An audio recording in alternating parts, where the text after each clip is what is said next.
Talk Radio. Hello, everybody, and welcome to another episode of The Stench of Truth here on Blog Talk Radio. It's blogtalkradio.com/The Stench of Truth. Here we discuss paranormal and conspiracy-related topics. Some of you who are listening may know me from YouTube, and my YouTube channel is youtube.com/user/Tenebrous, Tenebrous. And I do primarily work on YouTube. My videos are related to politics and economics for the most part, but I do touch on some parapolitics and the paranormal as well, and the occult and other related phenomena when I have the opportunity. Tonight's guest is a repeat guest for our show, a good friend of mine, someone that you can connect with various ways. He's on Facebook. He has several books that you can check out. Just look in the description box for the episode today. And you can also read some of his blog postings on forteanswest.com/wordpress-mu/Washington Lo-Fi. And there he posts somewhat frequently. He has a couple of newer posts up there. The latest book that he has out is called The Mothman Speaks. But he also has 3 books that are already out: The Mothman's Photographer, The Mothman's Photographer 2, and The Mothman's Photographer 3. Andy Colvin has been involved with the Mothman of West Virginia and related phenomenon to that.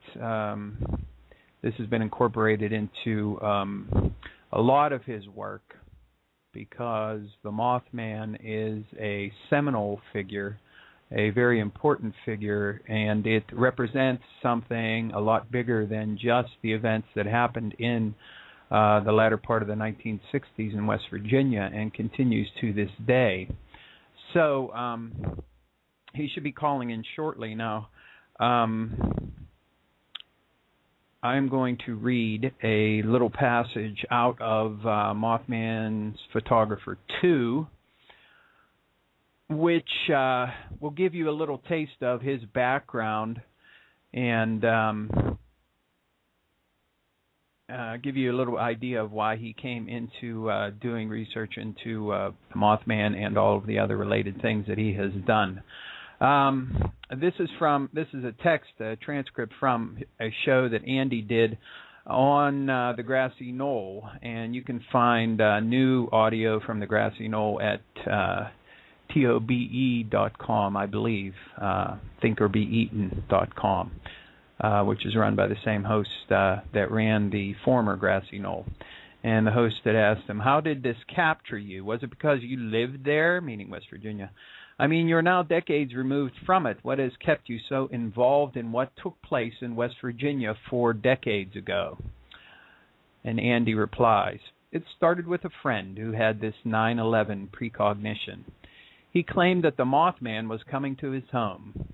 He also said that aliens were coming to his home and that the aliens had predicted parts of his life in advance. He claimed that he knew what he was going to do when he became an adult. And it turns out that he did know. He was supposed to do work for NASA, according to the aliens, and it turned out that he did work for NASA. His mother later worked for NASA, too. This kid had real special qualities. He was extremely intelligent. He tested at a genius at age 8 with a score of 172. We all seemed to have increases in our IQ levels after this stuff happened. We had 6 geniusy kids in my 4th grade class, so I always remembered that. It was very odd. Then we had a UFO superflap in the early 70s that resulted in my sister taking a possible photo of Mothman. We had another superflap in the late 70s that seems to have been a vehicle of sorts for my dead father, or some other entity, to make a ghostly appearance in a crop circle. I was going to school at Marshall University in Huntington, West Virginia in the late 1970s. There were some strange things there, too, that seemed related to Mothman. There's a whole Manson clan that reportedly hangs out near Huntingdon. In the early 80s, we had a resurgence of things occurring. I found out that Charles Manson and Sarah Jane Moore had both lived on our street, and that the two had known each other as children. They may have even dated. There was actually a guy interviewed on TV about this. This is what sparked my interest in it as an adult. I saw this guy on TV say, "Yes, Sarah Jane Moore and Charlie Manson used to come into my store holding hands." His store is right at the end of our street. This got me going again. I started reading up on Manson, UFOs, and that whole paranormal genre. But it wasn't until '93 that I found Keel's book. So I've only been aware of Keel's angles on it for a few years. And, of course, everybody should know John Keel for his seminal work, The Mothman Prophecies. And so that was a little snippet to give you a background on Andy and why he has such a strong interest in the Mothman and the related phenomenon. So do check out his books. Do check out the Washington Lo-Fi of Forteans West. And hopefully I have Andy on the line right now. I'm going to check, so just hang on 1 second here.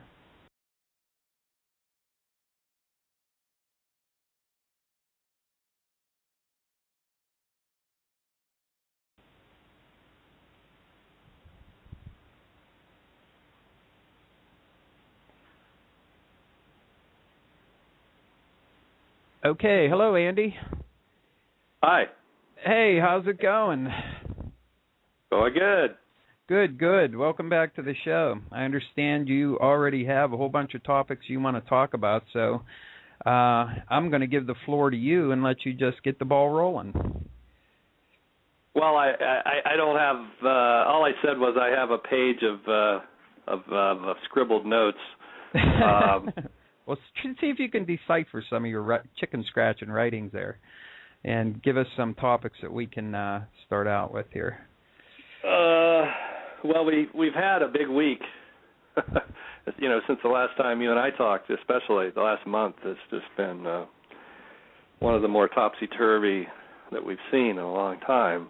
Absolutely. So there's nuclear stuff. There's Mothman made me do it stuff. Precognitive things relating to the earthquake. What do you feel like? There's the whole George Bush as a Tesla spy. I don't know. Did we talk about that last time? I can't remember. You know what? I don't think we did. I think we had a private conversation about the Tesla angle with George Bush, or maybe you did maybe you talked about that with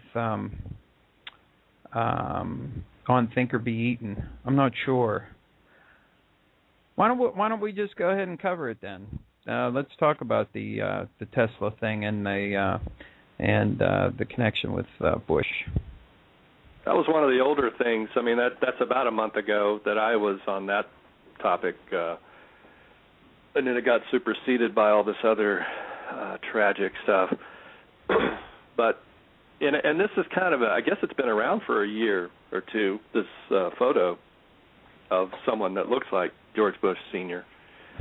taken that was in Otto Skorzini's shoebox of photos that was given to a guy that was dating Skorzini's daughter. And I has apparently written a book, I think, about this. And I can't remember his name, unfortunately, but you can do a search on George Scherf, Scherf. You'll get this article from an Idaho paper showing the photo and a little bit of discussion with that author, who basically Skorzini said, well, George H. Bush was this German spy sent over to infiltrate Tesla's lab and grab onto the grab onto whatever he could get and send it off to intelligence agencies or whatever. And I think maybe that was some sort of leverage that was used by the Bush family, perhaps, if this is a true story. Right. But it would be Prescott actually would be the person who would have been the actual mole, and George would have been a young boy or teenager hanging around. Thus, to the whole Curious George story, where Tesla made the comment that that this teenager is like a monkey who's messing around in my lab all the time, and somehow that filtered out and ended up becoming the Curious George books. And then right before the movie came out recently, whenever that was, not too long ago, the guy who made the books was murdered or died mysteriously like the day before the movie came out. So there's some speculation that they had him killed so that he wouldn't tell the real story, that Curious George was patterned after W's dad. Wow. And while I'm thinking about it here, just because I mentioned Prescott, his name has Scott in it, Prescott, and there's been this mystery for a long time about who Charles Manson's father was. And I've always thought that there was this strange similarity between W and Manson, the way they look, the way they talk, and it could be, I just twigged this the other day, that maybe because Manson's father was supposed to be a Colonel Scott. Yes. But they've never been able to locate Colonel Scott. And they actually had an uncle who was supposed to be his uncle, who was named Darwin Scott, who lived in Sarita Canova, West Virginia, which is near Point Pleasant. And he was murdered in '67 violently in a manner not unlike the Manson family. Yeah, he was stabbed multiple times, wasn't he? Yeah, so it could be that Tex Watson was sent over to take care of him in order to keep that connection hidden, if there is, a connection.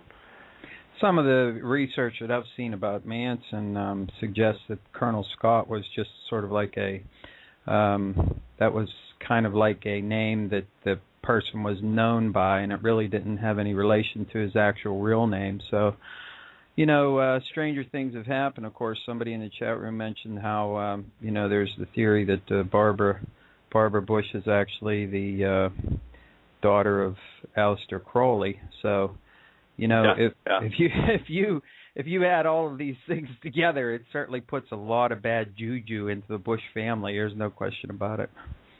Yeah, and that article on Scherf throws a lot of doubt into their family story, the different lineage histories, wherever they're really from, and it is very murky. They try to fill them in the official bios, but when they get to beyond Prescott's dad, there's nothing, and also the same on Barbara's side. That's true. And or at least on the Walker side of the Bush family, that too has a bunch of holes in it. So, I think that yes. Well, I think that I think that one thing that probably is pretty well settled by history is the fact that there was some investigation of Prescott Bush and others and related corporations that he was involved in during World War II and trading with the enemy. So, if even if he wasn't a direct spy working in the United States for the Germans, certainly there is a lot of talk and a lot of things floating around out there about some collaboration with the Germans, at least on some level. So it's not a far stretch to think that he was actually acting in a capacity as a spy, here in the United States for Nazi Germany at that time. It's not a far stretch for me to imagine that in the slightest. Yeah, and I've read a lot of these different Nazi era books, and where I read some of the things that I've read, but I know that there was one book that mentioned that he was in control of the steel industry in Germany during the war. That he was over there actually running their equivalent of U.S. Steel, our U.S. Steel, and maybe it was even a corporate partner of U.S. Steel, in fact. Much like GE has their German wing called AEG, and Carbide has their German wing, which is Lind or even IG Farben, probably a better example. Lind is much, I think that, yeah, go ahead. Carbide and Lind worked together on the Manhattan Project and built all of those enormous spinners and uranium refining facilities in the Tennessee Valley. Enormous places, you know. Yes. And somehow that just is dropped from the history. Like I think it's called the K-25 plant. Yes. In Oak Ridge. Yes. Well, Oak Ridge. And we had a guy coming out of there not too long ago claiming that chemtrails were good for you. Carbide technician. Viz had him on the show, and he got so pissed off at the guy, and he erased the show and said, "I'm never having him on again." I think his name was Phelps. Barium's good for you. Fluoride's good for you. You guys don't know what you're talking about. We need all. We're trying to do something good for you here by spraying the atmosphere with a bunch of chemicals and heavy metals and things like that. It's all good for you. You should just be quiet and let us get about our business. And this has morphed into what they're now calling the Tesla Dome thing, where they have Tesla domes of these chemtrail things have created these barriers over our major cities to protect us from whoever. Yeah, I suppose. I don't know. Yeah, right. Will it protect us from a radioactive cloud from Japan? I don't know. I doubt it. I doubt it'll protect us against anything. What is your feeling about these the response over there? You know, the plants were built by GE and Westinghouse, and they've partnered with Hitachi and TEPCO to do these things and to run the plants, and they've been fudging their records and safety records, and then it takes them, a week to get a power line run back. And I kept saying on Facebook, if Westinghouse hadn't have hidden Tesla's or buried his wireless technology for transmission of electricity, they could have just beamed electricity into the plant without needing wires. Isn't it ironic? It is ironic, but of course it's also, you could take it a step further and say we wouldn't have any need for nuclear power plants if Tesla's technology would have been implemented rather than suppressed and hidden. So, regardless of who has it. Well, first of all, my particular take on what's going on in Japan is that I'm not particularly against nuclear power. I'm against corporations abusing their positions and not following proper safety protocols and things like that. There are plenty of nuclear plants that have operated relatively safely for a long time, but the fact of the matter is that a lot of the technology, including what's on over there in Japan, is very old, and new modern designs are safer. Now, what you're pointing out with GE and TEPCO and all these other groups, now they've been around for so long, they're so embedded in government that basically they're allowed to do whatever they want, and there's no accountability, and that kind of goes back to what you recently posted on Facebook there, that picture of George Bush with the corporate accountability behind him, or corporate responsibility, and I'm thinking to myself, well, that's about the biggest irony I've ever seen in my life, not only for his administration, but for every administration. There is no corporate responsibility. There's no corporate accountability. They're given free rein to do what they want because we live in a corporatocracy now. And I don't think Japan's any different. I think every nation on Earth right now is pretty much dominated by corporations and banks. There is no public representation anymore, and there's no oversight or anything of this kind. So, just saying that off the bat. Now, of course, the handling of the situation, well, I guess, hindsight's 20/20. You could see a lot of problems with the way that they're handling the particular nuclear disaster over there. But one has to wonder right off the bat, why do they have a series of reactors right on the coast, right near a fault line? It just kind of boggles my mind. I mean, I can understand them needing to be near water so they could pump the water in for coolant and stuff like that, but it does make you wonder about these things, certainly. Now, why not build it up the hill about a mile? Yeah, right on the coast. Yeah, absolutely. Yeah, I mean, I'm no nuclear engineer, so I can't comment on there being any specific need for it to be where it was or anything like that. But it certainly makes you wonder, and a lot of people have questioned, everything that's going on with that. And there's been all kinds of talk about, HARP and the supermoon and all this other stuff being involved with this, but it may just be simply a matter of a terrible tragedy happening just because that's what happens. Things happen. Yeah, I just thought it was a little ironic that during, how much has the Japanese mindset changed in the last 50 years, because it wasn't long ago that they were willing to dive bomb their planes into our ships, but now apparently they are, don't want to fly some concrete in or whatever and give it up for the nuclear reactor, which, I'm not saying, I would certainly have a hard time doing it, flying in, knowing it would kill me. Yeah, well, who wouldn't? Yeah, I mean, I'm sure some of those kamikaze pilots were a little bit hesitant about what they were doing. Yeah, but they have a culture of that. The culture of this taking the sword and disemboweling themselves and all that, and that's not part of my background, so it's not like foremost in my mind or anything. But I'm just wondering why do we suddenly see a difference, in their approach? Yeah, and it seems like and that also brings up another very interesting point with the Japanese is the idea that they have.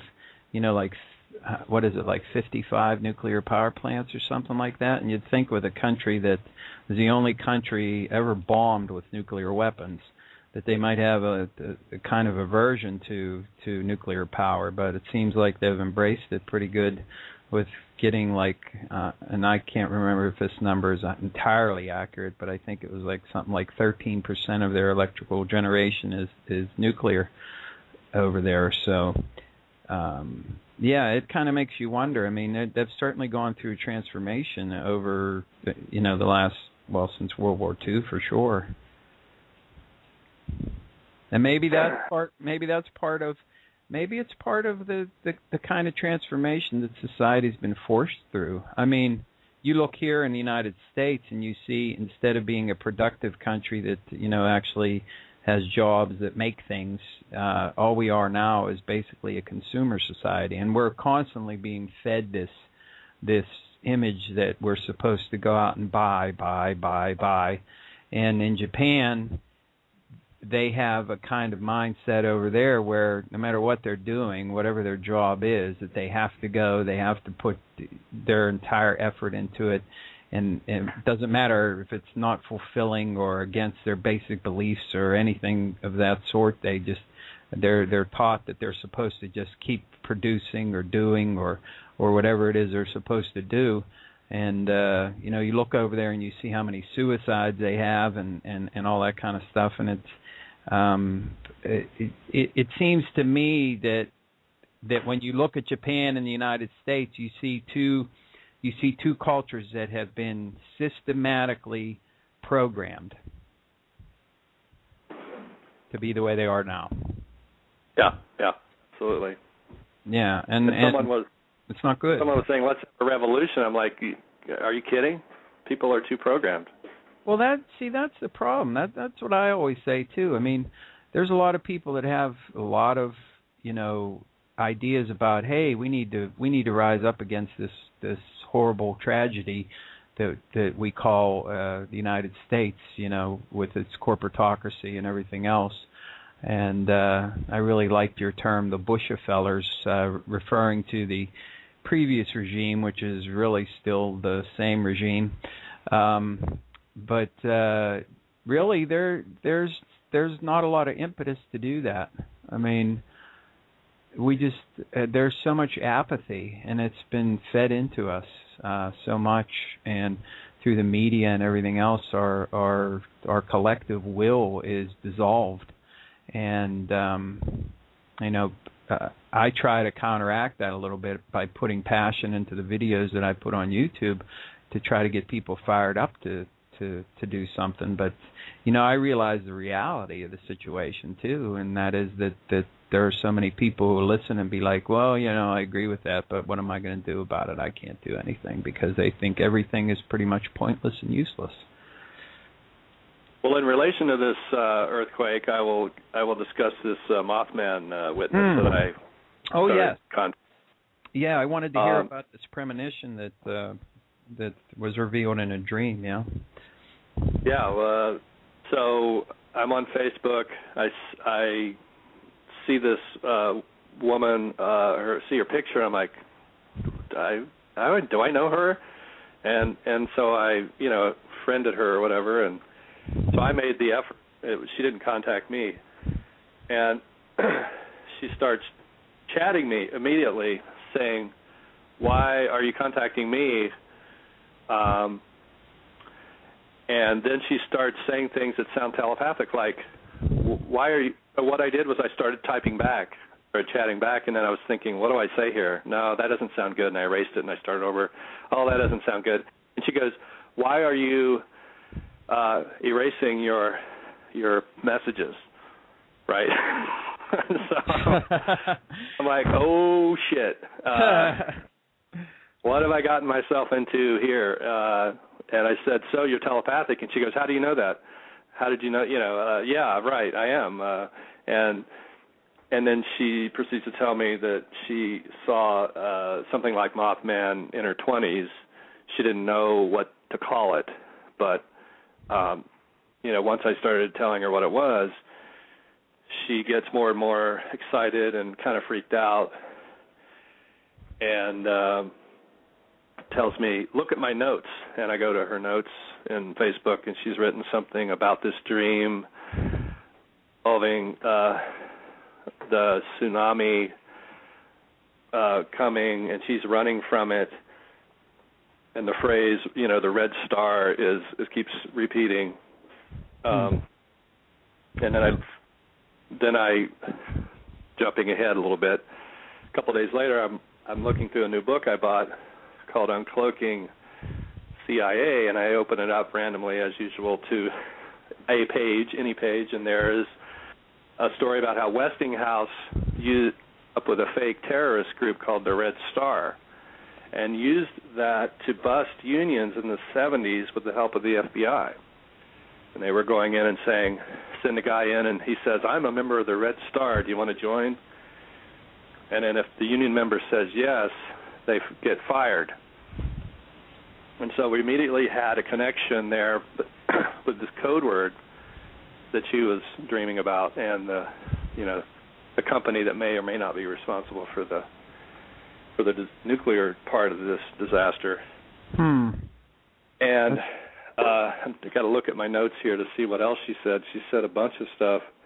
First of all, she's Rh negative, which many of these Mothman witness ladies that I know are Rh negative. Same as UFO abductees, right? Yeah, there's some, there may be some natural thing where these people are more psychic or something, but they're certainly of interest to the Masons, and the Masons tend to track them and want to use them for this or that. Sometimes they're made into rainbow girls and taught to be, almost sex slaves or whatever. And used in various ways, and I don't know if they're what that's about, but you see a lot of that. Her family history is pretty interesting. Both her dad. Well, first of all, she's adopted, so she doesn't. Trying to remember what. Oh, she does. She does know who her real mother was, and I think she is Sephardic in lineage, partly. Which is what Sarah Jane Moore was. Sarah Jane Moore's full name, Sarah Jane Con Moore, is filled with symbolisms that are Moorish, and it's almost like they picked somebody with that name to. And I won't go into why, but it's almost like they picked her, Sarah Jane, to be mind-controlled for some archetypally important symbolic reason. And but this woman has that also, and apparently, her adopted parents are, her adopted dad is 33rd degree Mason. GM sold parts on the black market, meaning probably may have had some contact with the Nazis, because GM was really big in Nazi Germany. So a lot of the same things that I've seen in other parts of the story start cropping up in her story. She doesn't know me from Adam, right? So I know, and it all came out so fast that I'm fairly certain that this wasn't a hoax or anything. Apparently, her great-great-great-great-great-grandfather or whatever supplied George Washington with loaned him a bunch of money, like an enormous amount of money back in the war, during the Revolutionary War, that was never paid back. So there's a long Masonic something or other there going on in her family. So her great-great-great-grandfather was a Mason, and he funded George Washington. Was this money used for, like, the Revolutionary War, or did she go into more detail about that? This is an ongoing thing, and I need to get more details. And I'm looking at my notes, what else I wrote down here, or what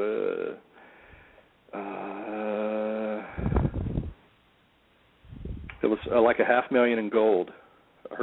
His name was Jacob de Haven. Jeez. So we can first research that name. Absolutely. This is a Pittsburgh family. Well, no, I don't know if de Haven is, but she said that there's a Sephardic side of her family, and then there's an Irish side from Pittsburgh, of interest to you. Yeah. The McElwains. McElwain, McElwains.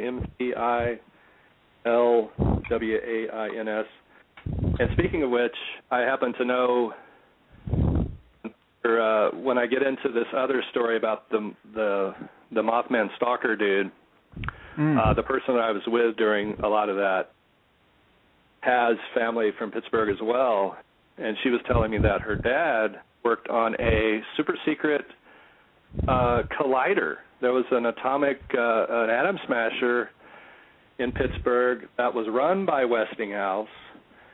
That was, I don't even think people know about it today, but this was the first atom smasher in the United States. Well, so I that's certainly another don't know feed about we can that. look at. Yeah, I don't know about that story, but I do know that Westinghouse does have a couple of installations here that do quote-unquote nuclear research, so that's certainly an angle to look at for sure. I'll make a little note about that.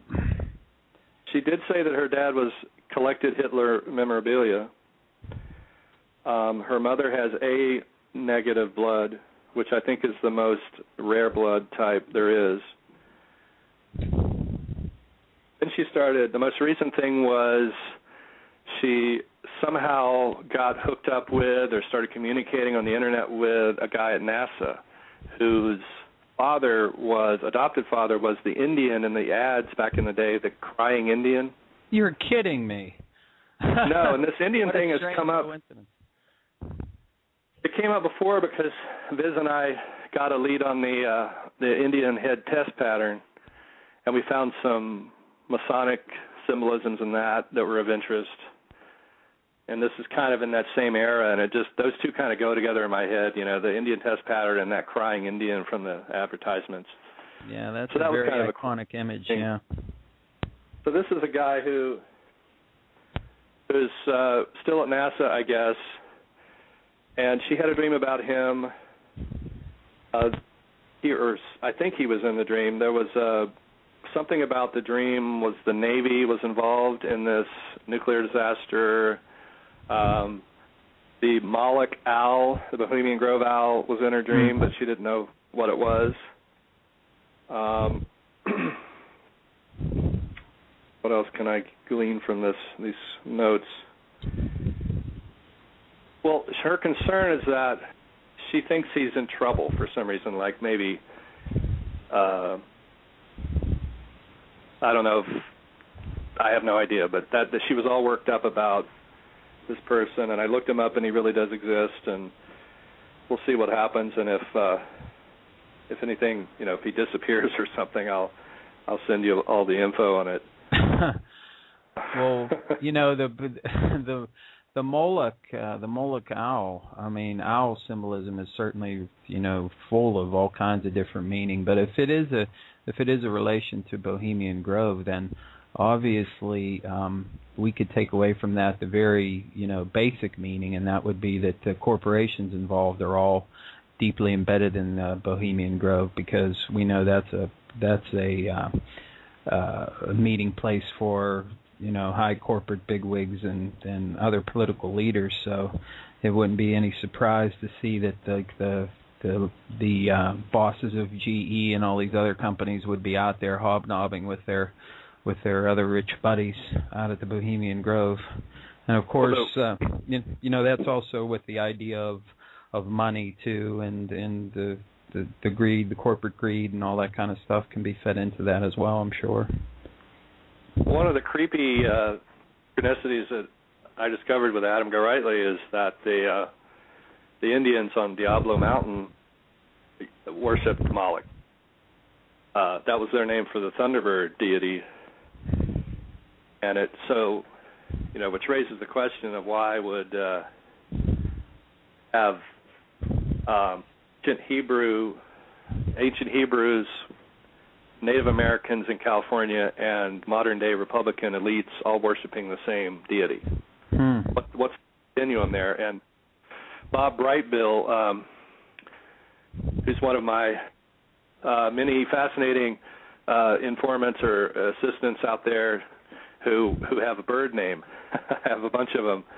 I seem to attract people with bird names, and then they turn out to be these awesome researchers in their own right. And he's done a lot of stuff with astrology and celestial alignments and how it ties in Masonic history.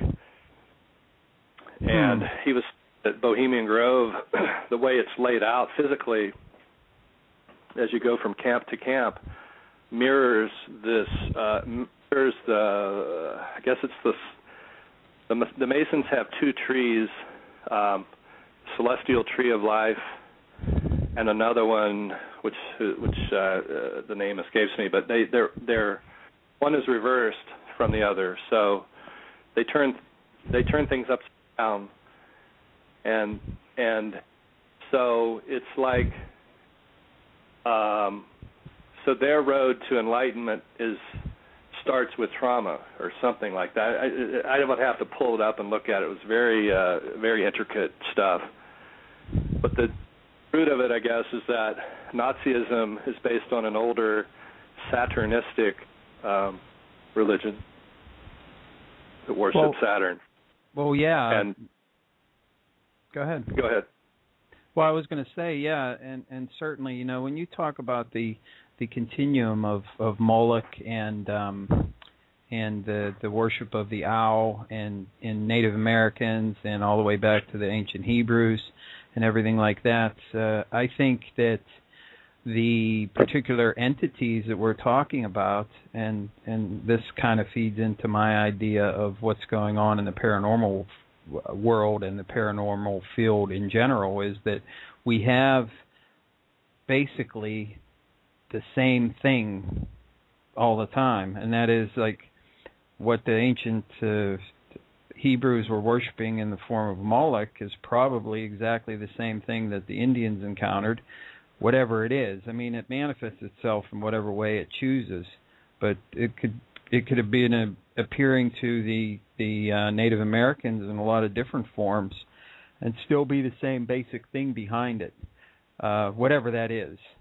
And it's kind of my view on the paranormal in general when it comes to that sort of thing, is that whatever's behind the phenomenon that we see, no matter what it is that we perceive ourselves with our eyes and our senses, there's something behind it that's all basically one thing. And I think that's why we have a continuum like that, and how we can see the stretching of it over the years, because these entities or whatever you want to call them, they are very long-lived, and they have influence throughout time and on societies and politics and individual people from time to time for their own purposes. Bob has a cool site called Bardic Astronomy, BARDIC Astronomy. And if you go there and you click on Saturn, you'll get this page that has a bunch of stuff on it. They have a Bohemian Grove illustration there. And he says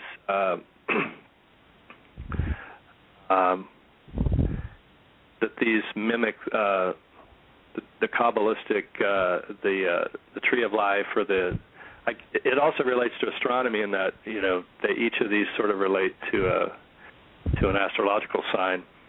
But it sort of starts there at Bohemian Grove with this Lilith, which is basically a female Mothman, and we do have sightings of Mothman where it seems to shift from male to female, and I'm guessing that it could be that some people are interpreting Lilith as the Virgin Mary, and she's known as a trickster. So what if we throw this into the mix, that perhaps the Virgin Mary is really a trickster goddess?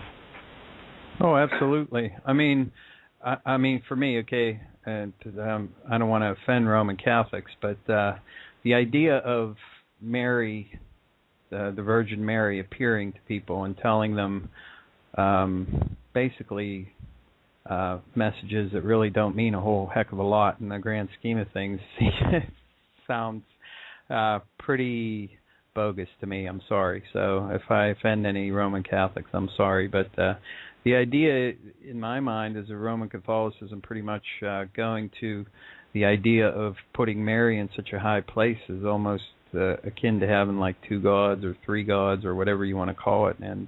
And I think that the visions that people are seeing that they're saying as a Virgin Mary is exactly what you're saying, that what we're seeing is instead a trickster element acting for whatever purpose it chooses, whether it's just merely to confuse people or whether it's to send a message or I mean, we don't understand the motivation of these things, and anybody who all we can do is come up with ideas and probabilities, because in actual fact, if we're dealing with entities that are long lived or interdimensional or whatever they are, their motivations are beyond our ability to understand.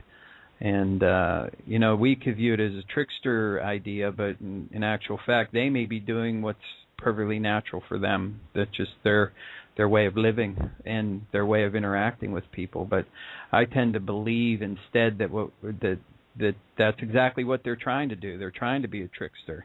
So this creature or entity or whatever it is that appears as the Virgin Mary, whether it be Lilith or some other entity behind, using that as a disguise, it's meant to confuse people. It's meant to cause people to change doctrine and to change their belief system and structure. It's meant to impact society possibly in negative ways.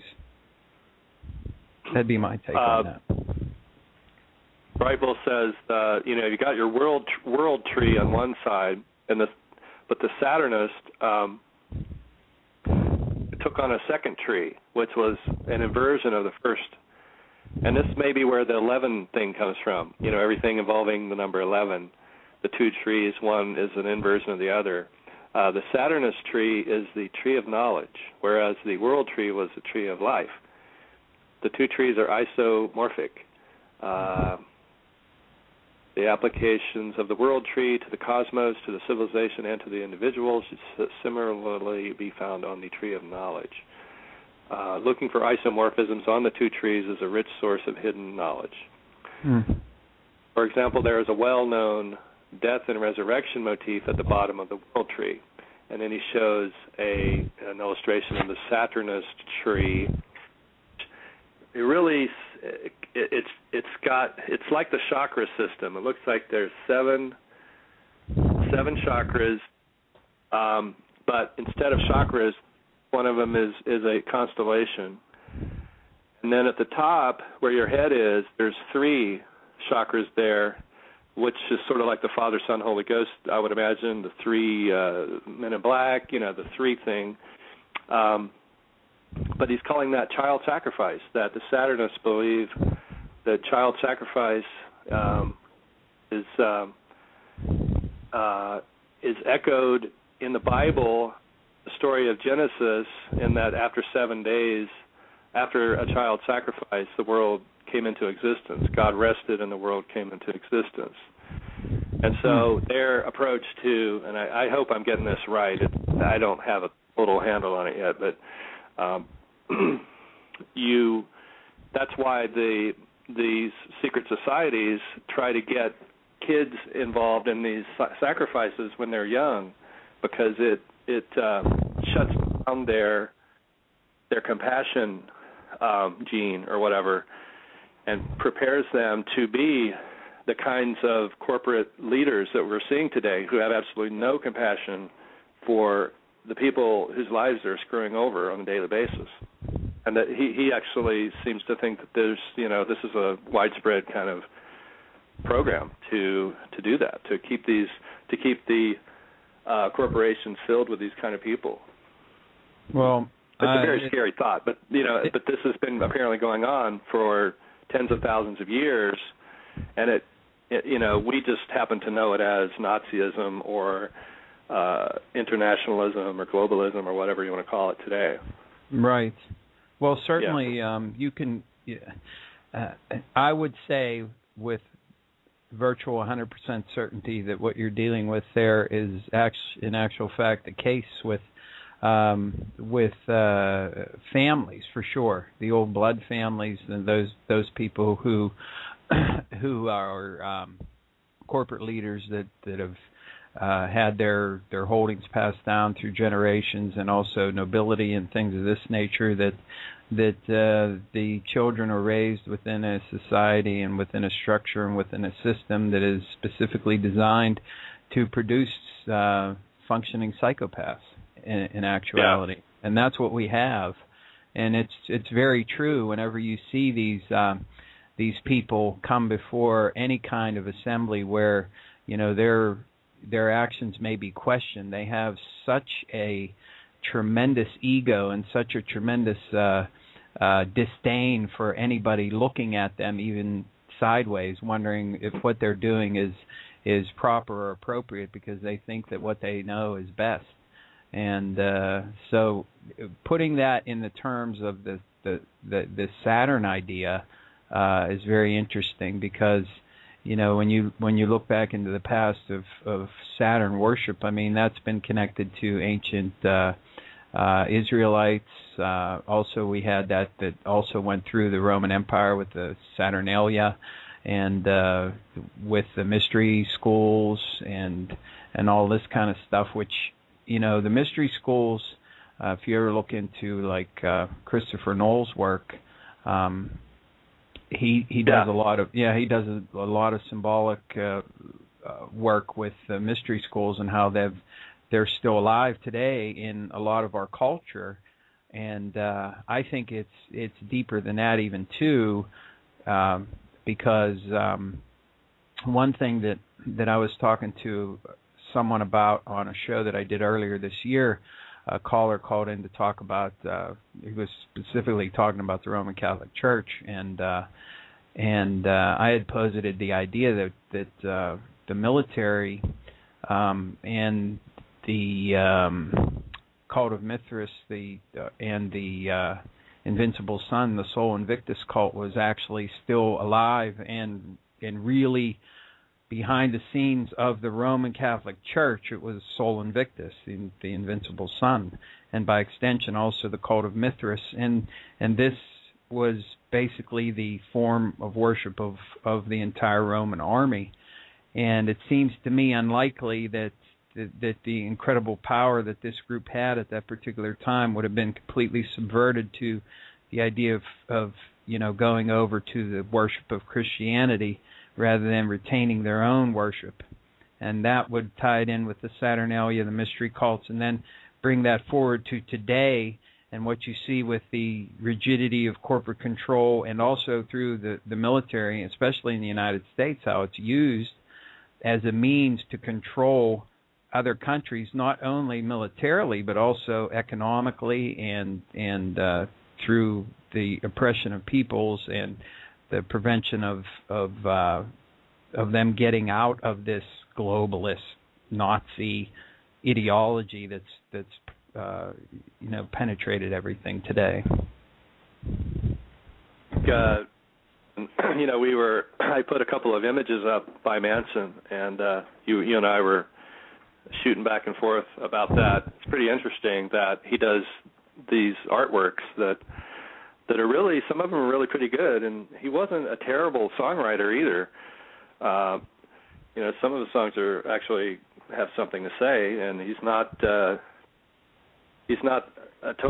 dumb guy. He's twisted, but maybe that's a result of going through this very kind of process where he was in the orphanage, and he says that he was put through the bake, what he calls it, the SS oven, where an old German, quote, old German, tortured him.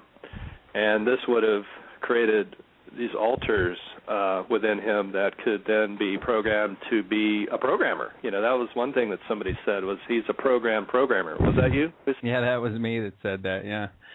Yeah, so that's, and then, because his life has been, somebody on high has been watching him the entire time. And, from newspaper articles on him when he was young to, legal help, credit cards. I mean, he didn't even want to get out of jail in 1967. He actually was trying not to get out, and they made him get out.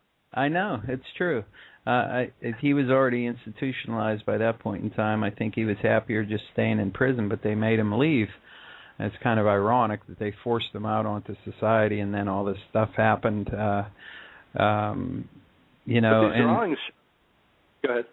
No, I was just going to finish by saying that the irony with Manson is, as messed up as he is, and he's certainly pretty messed up when it comes to just all the different things that he's been involved in.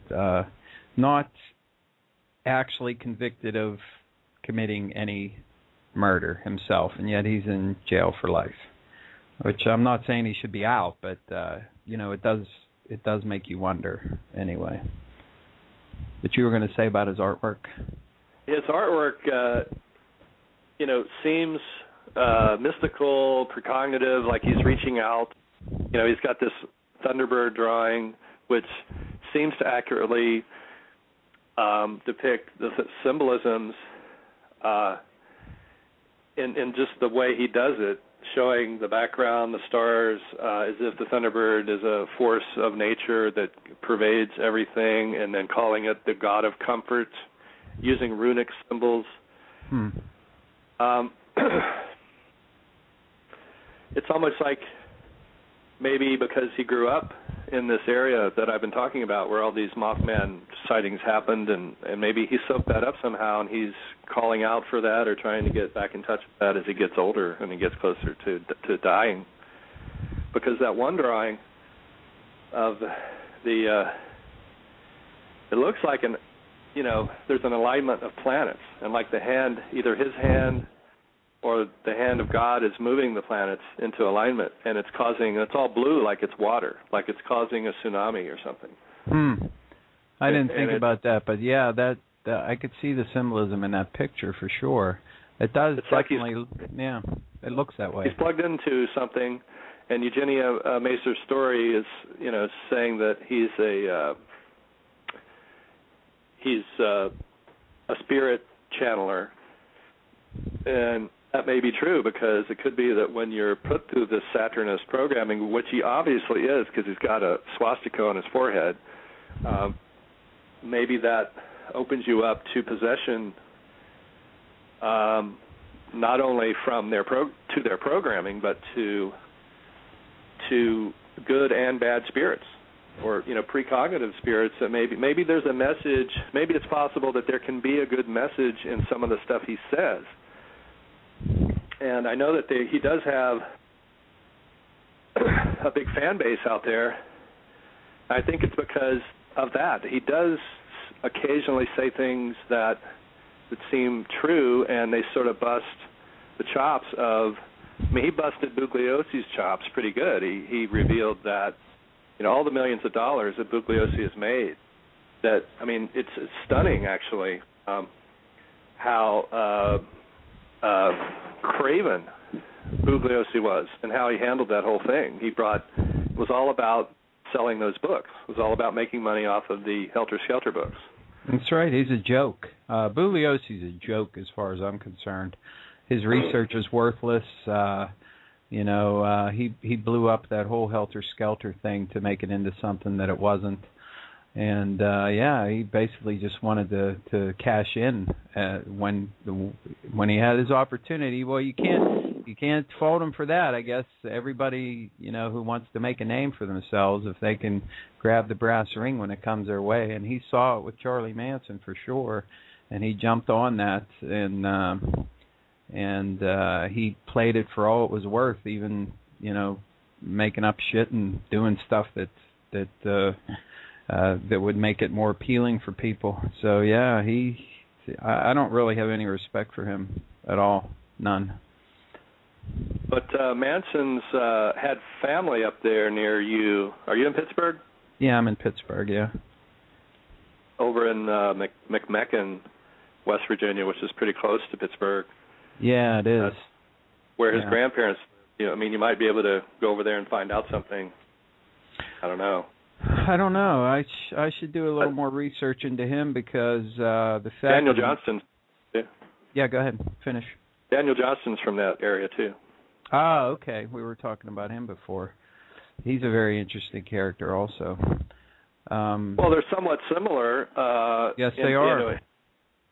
In that they have musical something or other, talent, and a little, nutty.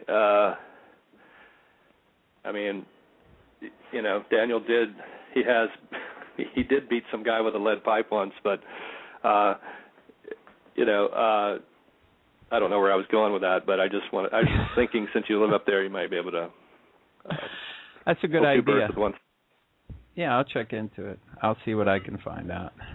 It may be that is where Manson's mother met Justice Biddle, if Biddle is Manson's father, which is probably the best bet, because they do look so much alike, and Biddle was the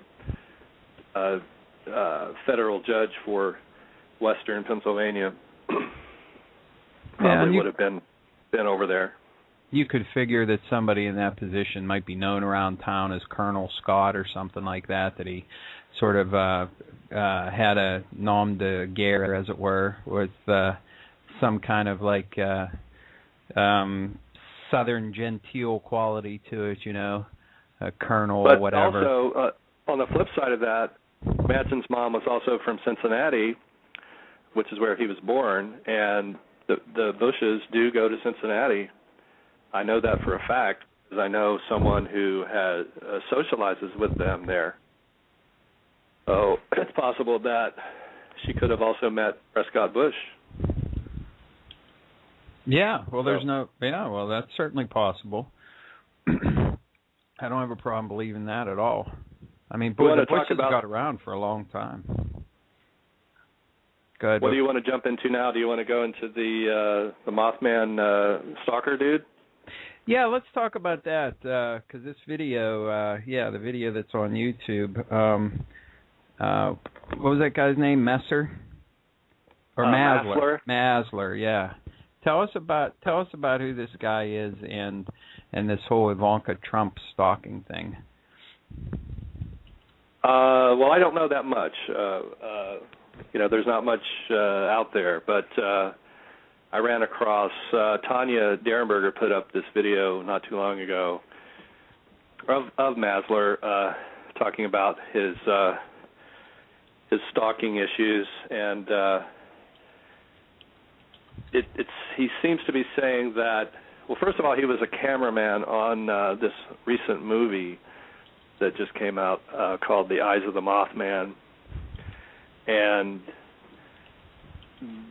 I just talked to John Frick, who is in the movie, was one of the principals in the movie, and he remembers the guy, but he said he was very quiet and didn't say anything, so he doesn't have any idea. There was no indication at that time that anything was going on. And he was put in jail for stalking Ivanka Trump, and I noticed that one of the commenters to the video that was posted said that he had been in jail at the same time with Masler, and that Masler did not appear to be a stalker of any kind, that he thought it was some kind of stunt, or implied that it was a stunt. Yeah, and then the video comes out, and he claims that he was influenced to do this by Mothman. And and he gets Mothman and Indrid Cold confused, or tries to make them seem like they're the same person. Which is exactly the impression that the movie gave, that I've talked about before. Yeah, it gives the impression in the movie that Mothman and Indrid Cold are in fact the same, but they're not. It's an effort. It seems to be an effort to make the MIBs seem interdimensional, because from all available evidence, they seem to be real people trying to shut up and Mothman witnesses. There's a couple of cases that are trumped about endlessly where seems to be something paranormal going on, but most of those aren't Mothman men in black. They're from other places and other times. Right. The only one that seems with the Mothman, there were a couple that seemed to say nonsensical things, but to me that could just be a hypnotic induction technique. Right. You walk in, you saying nonsensical things, and try to hypnotize whoever's there and get information out of them. Well, that's just like you were saying about Woody Derenberger maybe being hypnotically induced by during the encounter he had with Indrid Cold, and that could be true. I mean, certainly the culmination of the events that he describes, I mean, could have been an induced hypnosis in his case, for sure. Well, that's the general thing with you see that, I've seen that for a long time, that people seem to want to heighten the interdimensional of the Men in Black, and when it comes to the few movies or programs that do address them as real Men in Black, they don't really get into why they would be doing what they're doing, and it's sort of, I think the ambiguity there has sort of allowed the disclosure movement to take it over, and to that this is all about hiding government involvement with aliens. Right, which is we've talked about before. The whole idea of the ETH pretty much is fallen completely apart as far as I'm concerned.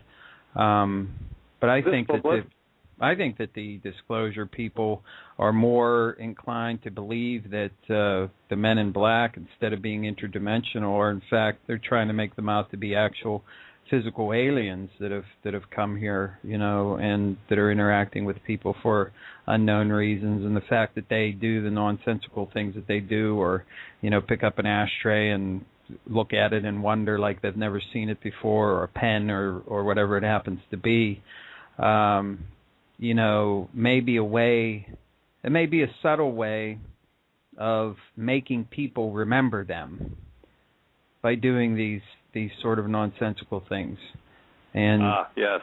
You know Good what point. I mean? Putting it in their Yeah. minds. It's so that then when they recall the event, that the most prominent thing in their mind will be the strangeness of the encounter, rather than, you know, them focusing on, is this guy a real person? I mean, does he look human in every way?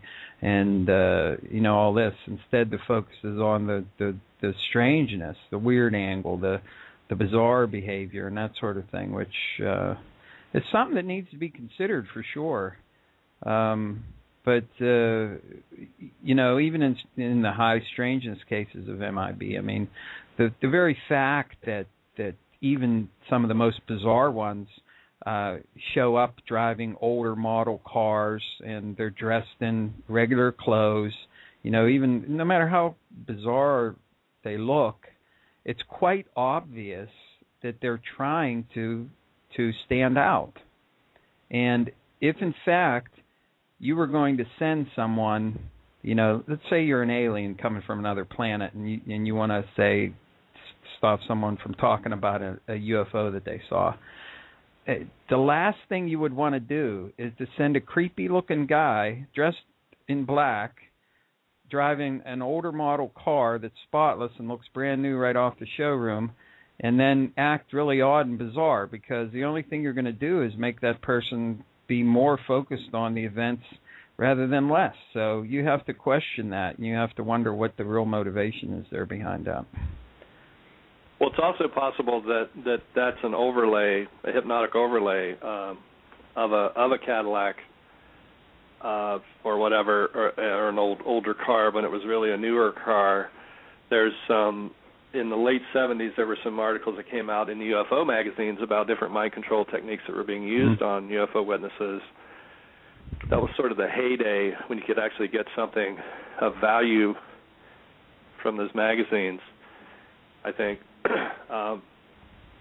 where witnesses were being programmed. I mean, there's actually articles where their witnesses were saying, I was being programmed to do random violence. And there were a couple of incidents where UFO witnesses went haywire and started shooting. So it was almost like they were working on their mass shooting skills, you know, programming people to have to get these school shooters going or whatever. These, you know, like this Arizona shooter, you know, they were working on the techniques. Well, I'm sure you're familiar with the idea of military abductions being screened as UFO abductions, and I have no doubt that in the full range of the MK Ultra experimentation, which is only the tip of the iceberg as far as mind control programs go, that people would be abducted and subjected to various types of mind control techniques, and then given screen memories so that they think that it's aliens from another planet or whatever, and then, you know, they're sent out to do whatever it is that they do. They're monitored, and all the things that they do are collated and put into a huge database so that, you know, the secret controllers behind the scenes can fine-tune their techniques for future use. And the MIBs could be a spin-off of that. Yeah. As far as this Massler case goes, it was odd for me personally, and you know, it's like there's two options here. It's either a publicity stunt, which is highly possible, which I will describe why in a second, or he really is, you know, really did come down with some sort of possession. But he's been stalking Ivanka Trump, who is the daughter of Ivana Trump. The way it worked out for me was, going way back now, I think they started this about 5 years ago, this project. And at the time, it may be 4, I don't know exactly, but at the time there was a lot of work, a lot of different shows that were being done on Mothman. Right now we're in a lull. We haven't had any new shows in quite a while, but there were a ton of them at that time, and I was kind of frustrated because they were doing such a poor job of covering the damn story. It was the same, 3 witnesses over and over again. It was the same basic, was Mothman, is he a demon or is he a mutant from the TNT area? Those are basically your 2 options. And right. The Men in Black were confused. They would really do a confusing job at that, so that you weren't given the option of considering the Men in Black as covering up some UFO operation or secret experimentation or mind control. So they never quite fit right. The only people that contacted me were usually European companies, and they tend to do a better job, have a more subtle or more intelligent approach to it. And so when these guys came along, it was at the tail end of several shows, ignoring the John Keel kind of approach, the Keelian thesis, and it was frustrating. And so I contacted the guy and said, I was joking. I was like, I dare somebody to cover this side of the story. If you really want to make money, which it was obvious that he did, because I had already seen TV he was already on the news. He hadn't even shot a roll of film yet, and he was on the nightly news getting press saying, this is going to go to, we're going to make this DVD, and it's going to be in the big box stores, and it's going to make Mothman, a big story, make him as big as Bigfoot. I don't know if he said that exactly, but it was that kind of really verbose approach. And so I immediately thought, well, this guy's obviously, here to make money. And so I said to him, if you really want to make money, cover this really freaky part of it. And there's lots of people out there that love to speculate on some of these wilder ideas. And he's like, well, sorry, shooting's over, and we're not going to do it. And then he proceeded to really make fun of what I do. He was like just laughing at me, totally laughing at me. Yeah, we're watching your video and blah, blah, blah, blah, blah, really insultingly. And I just thought that wasn't called for at all, because, it's fine if he doesn't want to cover this stuff. But at the same time, he was saying his big tagline was, we're going to do the ultimate Mothman movie. We're going to cover every angle. No one's ever gone deeper than we're going to go. And so I said to him, well, if you're not going to cover this side of it, you're obviously not going as deep as you can go. And rather than defend his position, he, took it to personal attack. So I let it drop and time it. But I did warn him. I said, if you've got an attitude like this, you better watch out, because this phenomenon is real. And I don't think you realize that it really is real. You think you're coming in to make a movie and make some money, but if you don't give it its due respect, it could mess up your life, as it has done with others who have sort of gone in willy-nilly.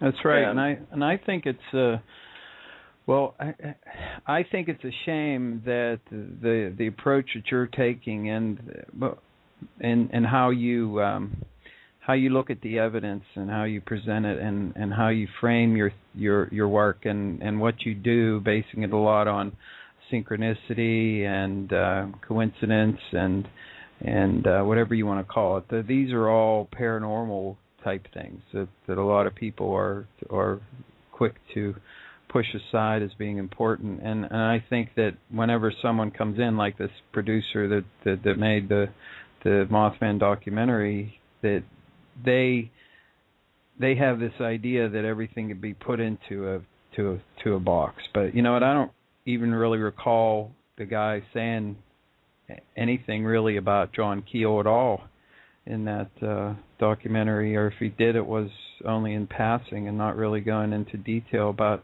the kind of connections that he made. And was that true? Because I saw the first half of it.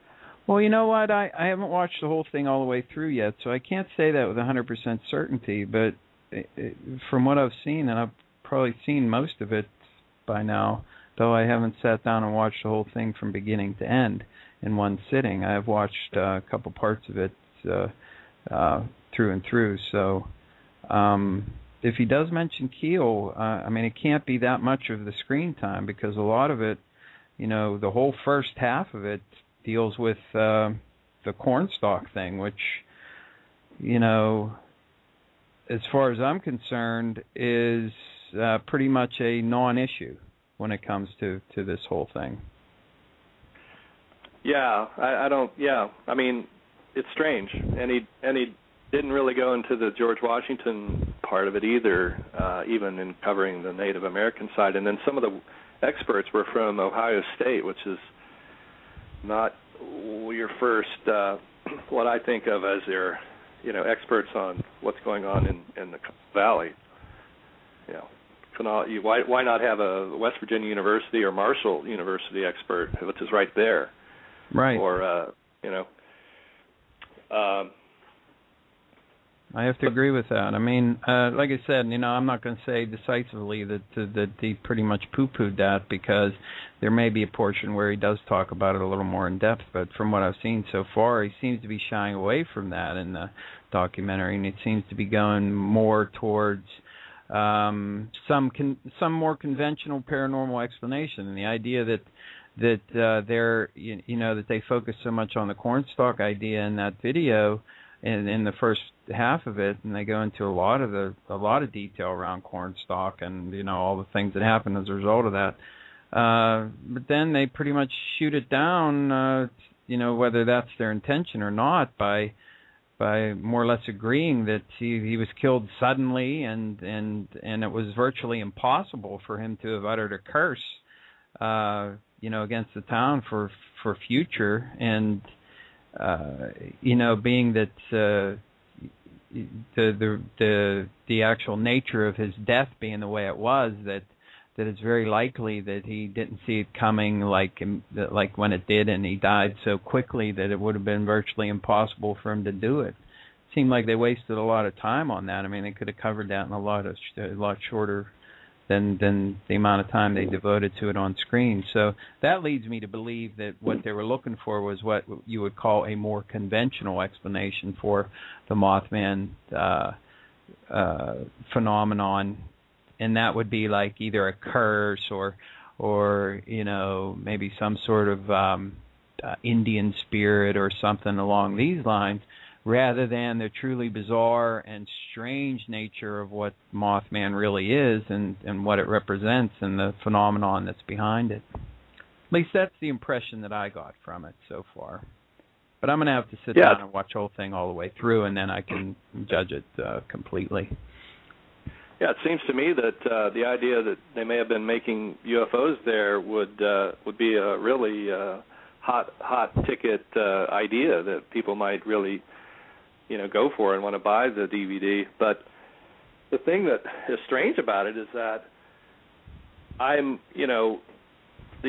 guess, I don't know if there's other people related to Mothman that had a precognition of 911 or, that are involved in any sort of Mothman prophecy regarding 911. But, I'm that person, and really it wasn't something, sort of indirectly that it happened to me, but, nonetheless, I'm there, and I'm trying to talk to the guy, and his studio, Red Line Studio, is right next to the World Trade Center. I mean, it's literally a block away. Yeah. And I'm thinking, why would you be that close to the World Trade Center and not want to explore that part of the story? And it gets really strange when some of the synchronicities, you throw those in recently, which is that I was recently with someone who lived on that block at the time of the attacks. And I was hanging out with them, and that's when we ran into Ivana Trump. So it starts to get synchronistic then, and it's also, was also at the same time that I ran across this Indrid Cold lead. And I think, did we talk about that last time, how Indrid might be Emil Codell, the Nazi spy? Oh, I don't think we actually talked about that on the show. I thought I talked to you after I got back, but maybe I didn't. Oh no, we did discuss it, but I don't think we talked about it on the show. I don't think we mentioned that Simon Emil Codell, which of course is very interesting because his name is Codell, which is very similar to cold. And unfortunately, we don't yet have any pictures of him, do we? So no. we can't really look at it. But I'm working on that particular angle, so hopefully we'll be able to find something that we can actually look at as far as that goes. But yeah, but I'm staying at this resort where they had a party and Ivana Trump showed up, and they have some books to read for whoever's staying there. And I pulled one off the shelf that had this Nazi symbol on it, and I opened to a random page as I normally do, and there was this story about this famous German spy, Emil Codell, who was arrested in Harper's Ferry, West Virginia, and I keep forgetting the date. I think it was 1944, October. He was acting like posing as a movie projectionist, which made me start thinking about why Gray Barker might have been involved in the movie business in West Virginia. He was actually a projectionist as well as a distributor of movies. So maybe Barker had some kind of intelligence role, indirectly or somehow, watching that field, because obviously if you've got Germany's #1 spy acting like he's a movie projectionist, maybe that needs to be kept, an eye needs to be kept on it. But Codell got out. He was only sentenced to 15 years, so he could have been out and back in action again during Mothman. And since he was spying on facilities in New York, and he had a base on Long Island out there where Keel was investigating, maybe this is Indrid Cold, because Cold was going back and forth between the two places as well. So I really do think we may have hit upon who Indrid Cold really is. And all this happened the same week. So we've got this discovery of Indrid Cold, the Red Line Studios, which is not that different than Red Star, which is what this Mothman witness was telling me to beware of. She was saying, beware of Red Star. So Red Line contacts me while I'm there. I've just gone through reading about Emil Codell, and they contact me on Facebook, and they're basically chiding me, like, wanting to get into it again, which I couldn't. I was like, what in the world is going on here? And the weird thing is that they had already put this video out of Massler, and they were supposedly being besieged by news outlets wanting to know about Massler. And so I'm asking the question, why were they contacting me in the middle of this when they should have been, frantically answering phones to give me a hard time or to gloat? I actually think it might be to gloat over their whatever, publicity stunt or whatever. Why would they bother, though? I mean, I can understand the rationale of confronting you like that and attacking your research and being so guffawish about it. And well, here's the deal: what if they are tracking the Trumps? What if somebody in the company is spying on the Trumps and is setting up something to smear Mothman? Because essentially what this whole stunt does is it makes Mothman researchers look crazy. So, but it seems to point to forces beyond Massler, because how could they have known that I was in another country at a resort where Ivana Trump was staying? It's very odd. It could just be a synchronicity, but well, I don't know.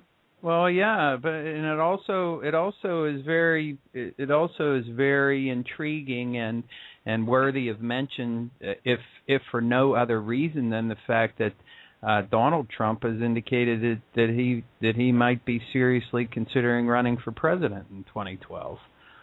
So that opens up a whole other can of worms too.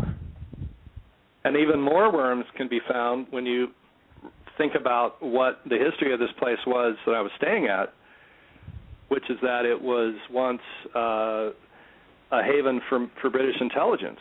The guy that wrote the James Bond novels was often hanging out there, and the Kennedys and the Churchills and the royal family have all hung out at this resort. And so that's and the Brits were probably, if you believe the story that Gray Barker writes about in the New Men in Black book that we're putting out, where he talks about a soldier whose family had a military abduction in the middle of the night. This soldier was working on the Avro saucer somewhere in West Virginia, and that would be a British operation. And the funny thing is that this particular this resort has different houses you can stay in, and the house right down the hill from us, I got to go down there and tour it. We're touring it, and the guy says, "Oh, that this was once a small cottage, and the guy who built the World Trade Centers lived here." There's another connection. And I go, "What?" And I go, "Who was it?" And he threw out the name of a corporation that was some weird name, and I can't remember what it, I couldn't process it. And I'm like, "Well, wait a minute, who was it? Who was it?" And somebody else interfered with the conversation at that point, and I didn't get the answer. I'm assuming it's Zucken. What's his name? Zuckerberg, is that it? Zuckerberg. I'm assuming that's who it is because of the who owned the house at the time and so forth. You can kind of make an educated guess that that's who it was. That it probably wasn't a Rockefeller, although that's really your only two options. Because Zucken, what was his name again?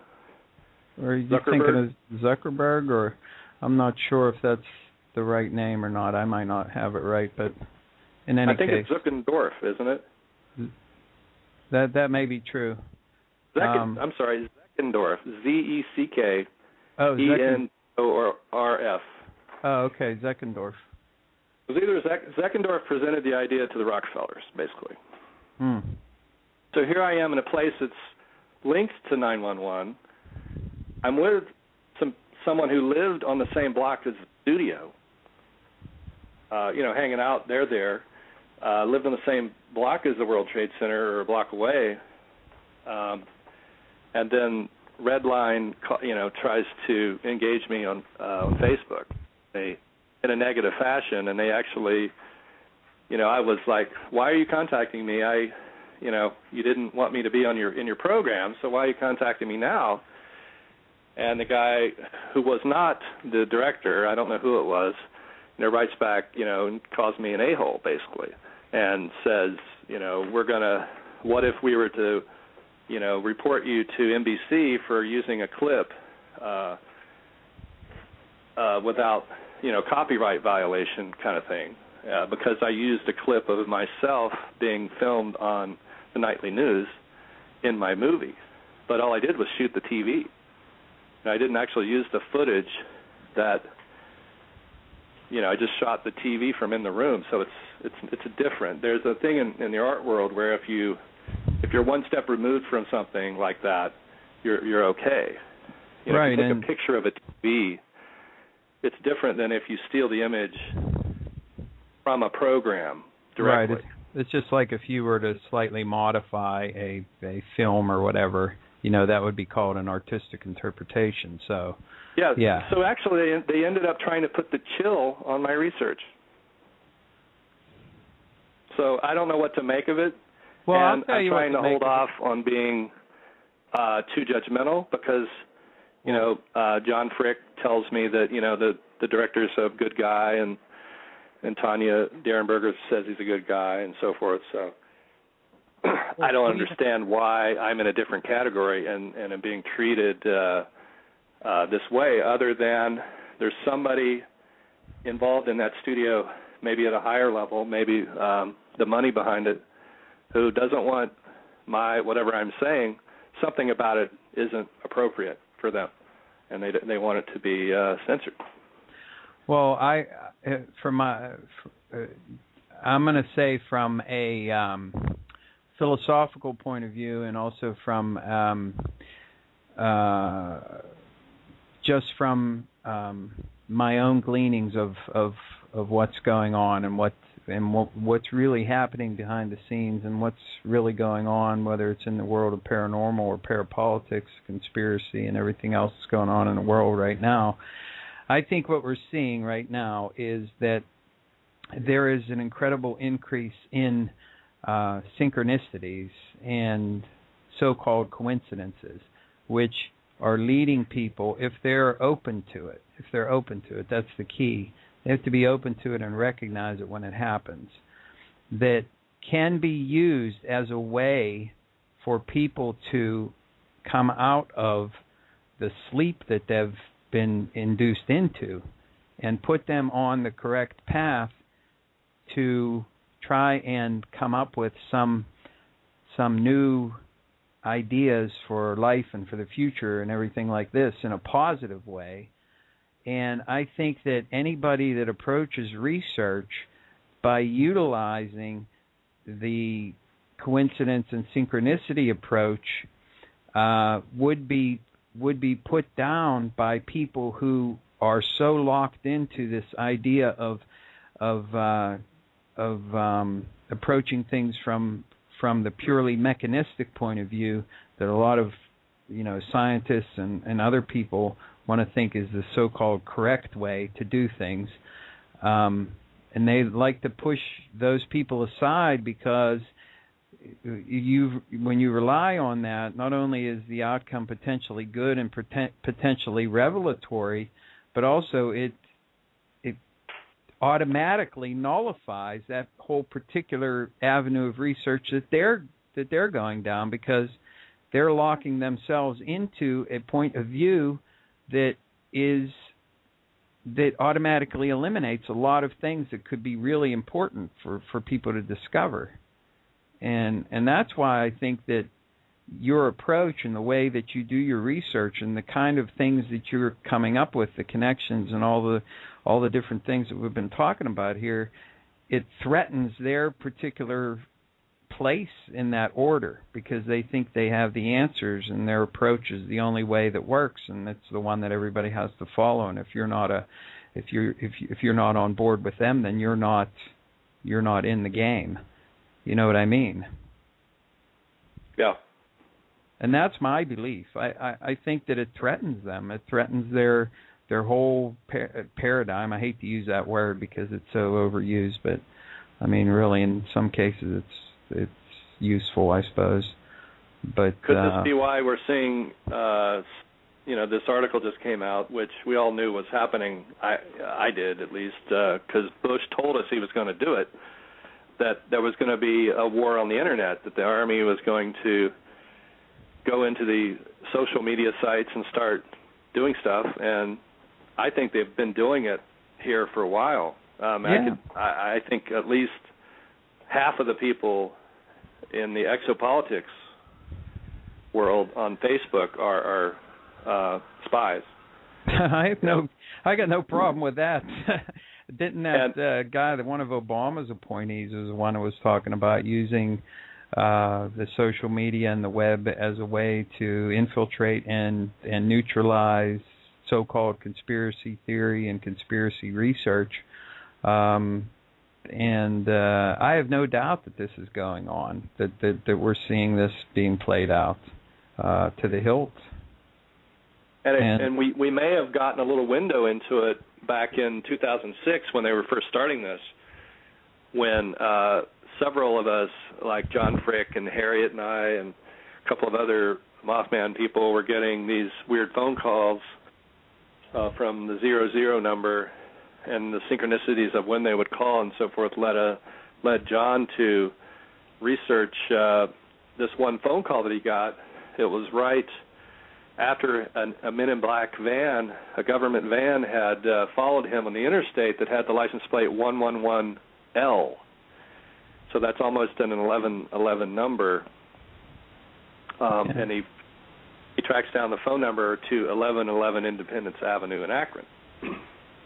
So a year or two later, I finally got over there, and then a week before I get there, there's a Mothman sighting about a mile down the road, but I didn't know about it at the time. I found out after I got back home.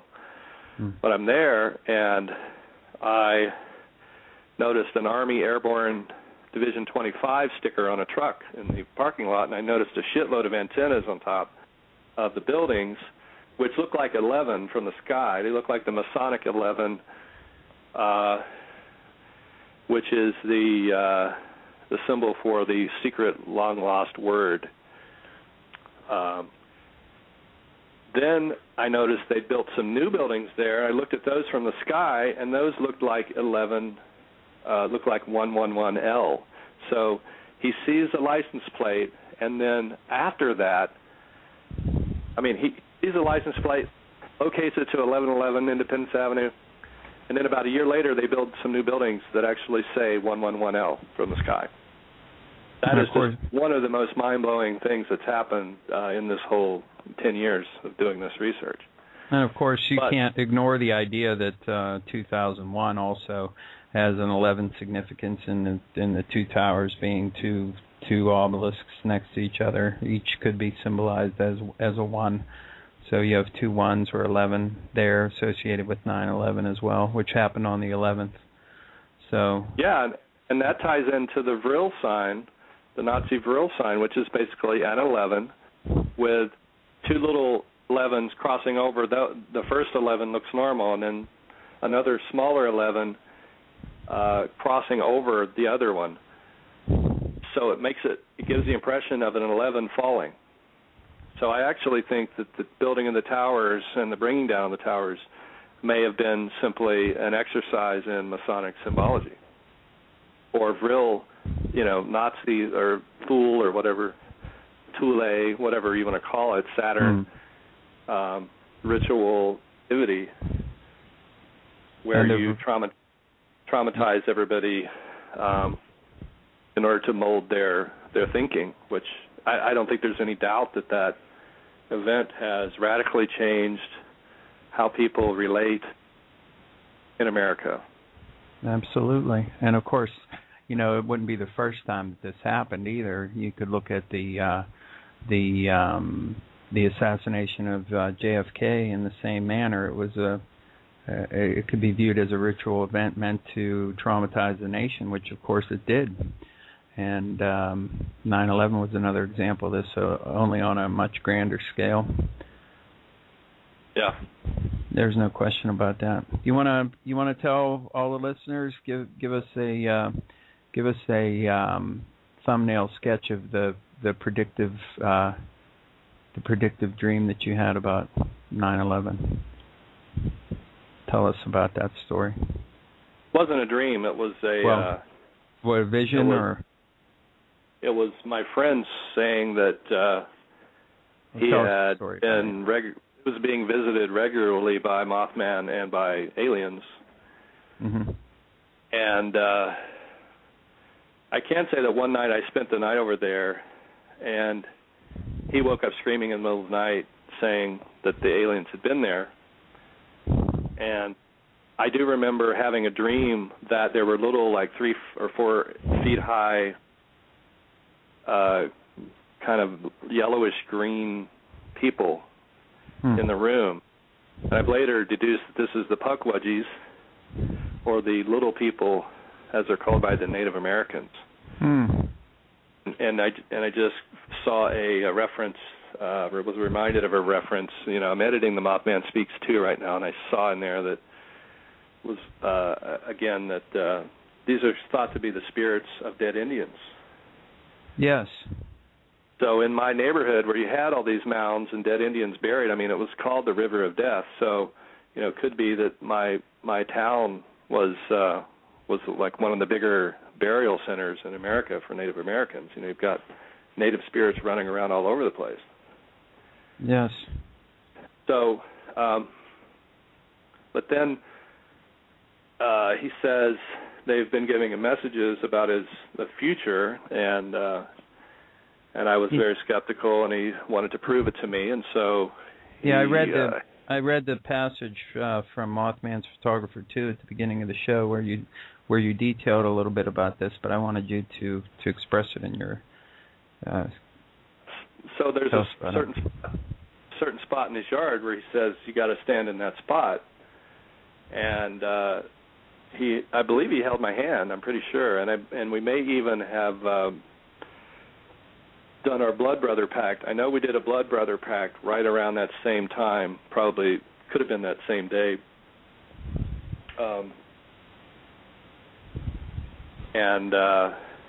So he holds my hand and stands in the spot, and boom, I did see some visions, and it quickly got really hard to track. So I don't know how long it lasted. I sort of felt like I went into a trance, and I can't really remember how long to me it seemed like a couple of seconds, just long enough to realize this is some scary shit. Mm-hmm. And I think I want to go home now. So that was pretty much it. But yeah, I did see a couple of buildings explode, and it wasn't. I didn't see a plane, but I wasn't really. It happened so fast. I just saw some. I did. It was kind of like that. It was. The plane hit, and then you saw the backside of it. You saw the stuff shoot out the backside. Right. It was kind of like that. Yeah. But it wasn't exactly like what you saw on TV. It was like you were tapping into like the collective unconscious or something like that. I was tapping into the basic idea.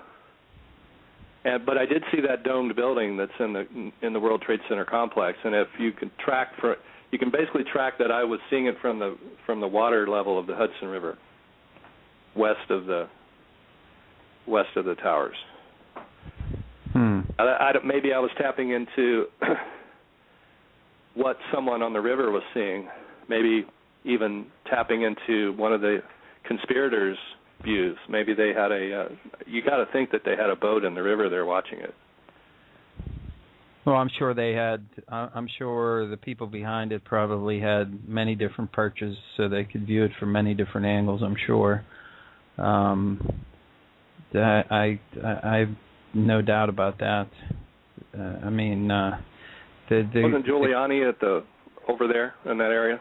I don't know where he was prior to when he went to the so-called Emergency Command Center in Building 7, which mysteriously fell for no apparent reason later on in the day. But it's certainly possible that he was. But maybe you were seeing something from the point of view of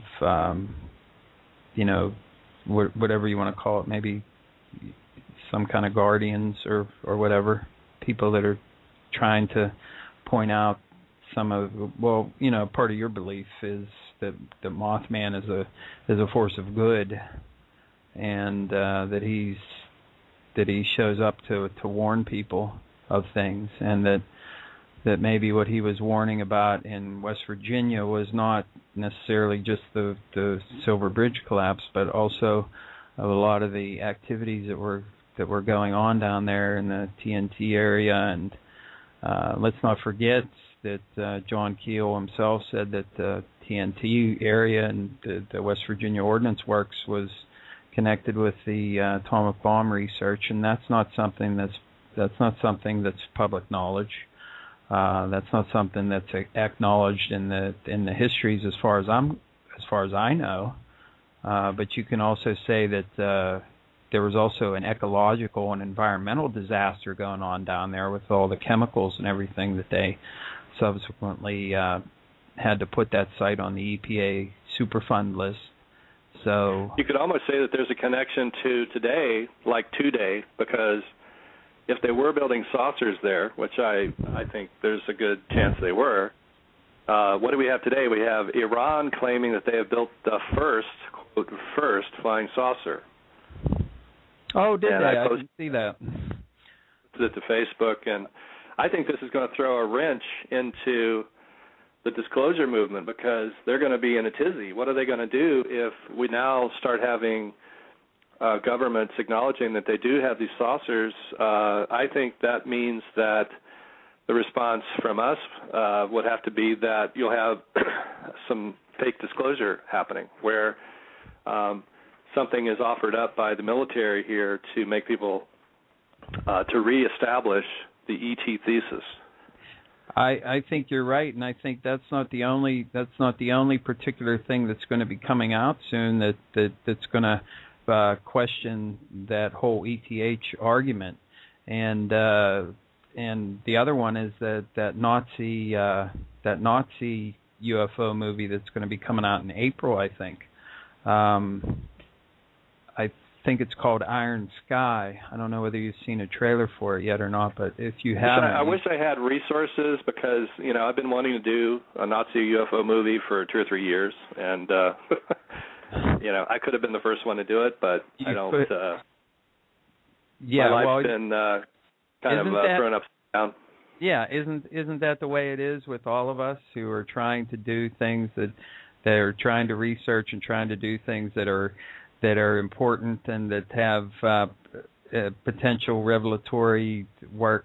It's what do you call it? It's self-sacrificing. Yes. There's no money in it. There's no money in it for us. But this is what got me. This is what got me worked up about Eyes of the Mothman because, I've spent 10 years on it. I lost a family member probably to these guys, these men in black. I mean, it's affected my life in tremendous ways. Not all of it positive, and then people roll in, and how did this guy who's 25 years old at the time, get a studio, a movie studio going? I mean, I know his dad was a pro football player, so that may have something to do with it. But and how does he get access to the media in Charleston after, I had been hammering away at the media there trying to get some recognition of the Charleston side of the Mothman story, and nothing was happening. And this guy walks in, and suddenly the Charleston TV stations and newspapers have articles on him. Yeah. I mean, I almost think that the governor or Senator Rockefeller may have helped him because this is a New York City operation, this movie. Yeah. And so, but the point is, the fat cats get to make the money off of, they sit there and wait until we get the concepts together, and then they appropriate them. Yeah, and that's what they do with everything. And we're living in a time right now where that's exactly what they do. They swoop in with their business and stuff like that. Someone in the chat room wants me to ask you a question about ley lines and geomancy, and if you ever looked into that particular angle down in West Virginia or in your work with Mothman. Well, the trouble is identifying what is a real ley line. Mm-hmm. I mean, they've certainly mapped them out in England, but have they done that in America? I mean, I don't know. And then those that do purport to know where they are, how reliable are they as sources? That's a good point. I mean, there's no doubt in my mind, though, that these sightings are related to something coming out of the Earth. They certainly seem to be. If you look at Albert Budden's book. They certainly seem to be related to geomagnetic formations like underground magnetic rock, pipelines, anything that can hold a magnetic charge. Yeah, there seems to be like an earth energy relationship to this whole thing in some fashion. And then with mounds as well, you may have a different thing going on with mounds, or it might be spirit, organic spirit from dead people that are hanging out in the mounds. Or it could be earth energy, too, coming up into the mound because the mound is a protuberance from the earth, and they often have strange clay minerals and things in them as if they were purposely built a certain way. And one of my wackier theories is that these were built by birds because some of the materials found in them are from hundreds of miles away. And people wonder, well, how could the Indians have, brought this stuff all the way over from some other place like that? Well, maybe it wasn't Indians or even people. Maybe it was birds, because birds in Indonesia are known to build mounds. They're not as they're not as structured as an Indian mound, but maybe there was another breed of bird in the past that had different capabilities. Or maybe there was a giant race of thunderbirds that lived here, because the thunderbird certainly is a long-lasting Indian symbol for sure. I mean, there's the world-famous thunderbird photograph that everybody remembers seeing, but no one can ever locate, of the one that was supposedly shot by a bunch of guys and had displayed on the barn door. Even I'm one of the ones that remember seeing that. I remember very clearly seeing it, but no one knows where it is or where it was at or whatever. I saw it the other day. I don't know if it's the same one, though. Are there more than one? Because I just found it the other day. Well, let me. I put it in my iPhoto here under Thunderbird. It's clearly a fudge job. Yeah, well, well, I'm sure there are people that have made pictures that are supposedly meant to mimic the original one, but there's supposedly a mythical original one where I've seen it. Yeah, well, see, you're like me. Too. I know what you're talking about. Yeah, exactly. You're like me. We remember seeing it, but no one can find the original. No one knows what publication it was in. No one knows. They can't be found. I remember a freaky show, a TV series that I can't find anymore. It was a precursor or probably an early competitor to the one that Leonard Nimoy did, In Search Of. It was before that, I think. And it was really freaky and wild. Like it had that sort of late 60s lack of discipline to it, and early 70s kind of freewheeling conspiratorial approach. Yeah, I can picture what you're talking about. You know what, you remember that too? You know what, I don't remember on the weekends. I don't remember it offhand. Like Saturday. It came on Saturday, I'm pretty sure. Probably if I thought about it, I probably would remember it, because I was into all those shows back in the day. So I'm sure if it was there, I would. But that's just another example of history sort of hiding itself from us. It's Speaking of weird. Oh, let me tell you a weird story today. I went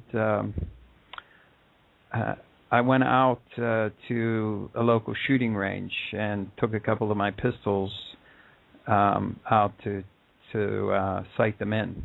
So I drive out there, and I get there, so I do my shooting and what have you. But on the way there, I look up into the sky and I see a bird. Okay, and I've seen these birds every once in a while. Okay. But I've never made a connection with anything with them. I just have noticed them because they're so big.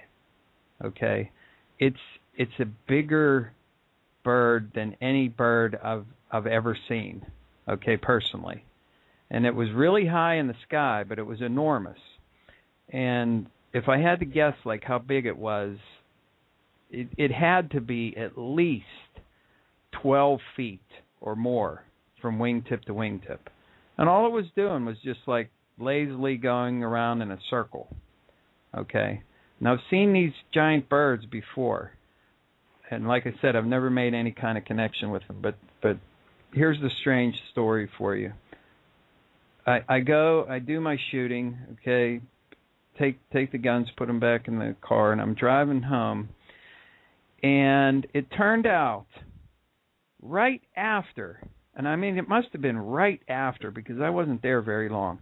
Right after I went by where that bird was, there was an accident. Okay, and they had ambulances and everything, and the entire highway was shut down, and traffic was backed up for like at least 6 or 7 miles from this accident, and I just missed it. I just just got there right before that happened. And I thought that was a weird thing, especially since I was going to be talking to you today. Yeah. What kind of guns, pistols were you shooting? They were high point Taurus? brand. No, they Taurus? were high. No, they were high points. 40 caliber Smith & Wesson and a 380. I just got them. No, one was a 40. One's a 40 caliber and one's a 380. Okay, but they're both Smiths? No, they're high point. High point? Yeah, high point. Yeah, made in Ohio. Is that where are they made? High Point, is that a brand? Yeah, they're made in Ohio. Oh, interesting. Yeah, lifetime warranty. Good guns. I mean, they're like Smith & Wesson design. Is that what you mean? Well, no. Or... The caliber of the one is a 40 S&W, which is a Smith & Wesson caliber, but it's not a Smith & Wesson gun. That's what I say. That's a good caliber. Yeah, that's a good strong caliber. Yeah, well, it was the first time for me shooting it. Those are the two newest weapons that I got, and the first time I shot the 40, and I was like, oh, this thing has a little more kick than I would have thought. It has some stuff. Yeah, it's not so big that it's like a 45 or something where it's too heavy to carry or whatever. Right. The 380 was real nice, though. That thing is smooth as grease. It fired real good. I had a little trouble with the 40 caliber was I think it was the ammo. The ammo was sticking a little bit when it would when the slide would go back. It would kind of catch a little bit. I think it was the ammo though, because the guns usually work pretty good. So, but anyway, those are my two favorite calibers. What, the 40 and the 380? Yes. Yeah, they're nice. Yeah, and the 40's like it's sort of like a super powered 9 or something like that. You know what I mean? It's got a lot more energy behind it. But I like them. They're good, solid guns. So if you're looking for, and they're not expensive either. So if you're looking for a decent gun, looking for a pistol or something, check out the High Points because they're very strongly made. They're kind of heavy, but the thing about it is I find that a heavier gun generally is easier to control because I have a 9 millimeter that's really light, and I'll tell you what, it's just really hard to keep that thing accurate, So I like the heavier guns, a little bit heavier. So yeah, if you're looking for Ohio, folks, that's right. There you go. Check out Ohio. They got the High Points. They make them right there. So so I thought that was a really weird and strange and bizarre thing that happened to me today with that bird. And then when I was coming home, I saw another bird. But it was like a regular bird, like a hawk or something, you know what I mean? And I was thinking back, and I was looking, and I'm saying to myself, this is, that's like a regular bird, and I could see it's pretty big, but it's nowhere near as big as that other bird that I saw. But I could tell it was like a hawk or something, You need to take a camera with you at all times and get a picture of it. That's what I'm going to do because you know what? It's just like in this game, buddy. Once you start to look at these things, stuff starts to make its way to you, and you start to see things that you didn't pay attention to before, and that's really where we really need to focus when we're looking at paranormal and other things like that. We need to look at those kinds of things. But we're out of time. We got like 1 minute left. You want to tell us? Don't go anywhere without your camera. That's my motto. Yeah, you can. You're probably going to ask me to say something about how people can contact me, and I would say Facebook or the Lo-Fi. I think you already mentioned that site. Yeah. Lo-Fi blog. I've got a couple of good blogs up there. One's about a Toledo guy that had a Thunderbird sighting, which led him to end up to get a job on the Navajo res, which the guy at the Navajo res doesn't even know how he offered the guy the job. That's the freaky thing, is that I got a job and he doesn't know, but neither one of them know how it happened. And then another one about a lady in Ohio who predicted the Silver Bridge collapse before it happened and tried to get them to do something about it, but it didn't happen. So it's a fascinating. She's a Native American as well. Well, excellent. Everybody go to the lo-fi, forteanswest.com, WordPress -mu/Washington Lo-Fi. The link is in the description box. Also, you can check out Andy Colvin on Facebook. That's Andy Colvin, Colvin. If you want to friend him, you can follow a lot of his research there on Facebook. And keep an eye on Amazon for that new Gray Barker book, Men in Black: The Secret Terror Among Us. Yes, the new Men in Black book coming out on Amazon, and also check out his other books too. They're well worth a read, so I highly recommend them. Thanks a lot, and I'll talk to you soon. All right. Thanks, Ted. Bye. Okay, bye-bye.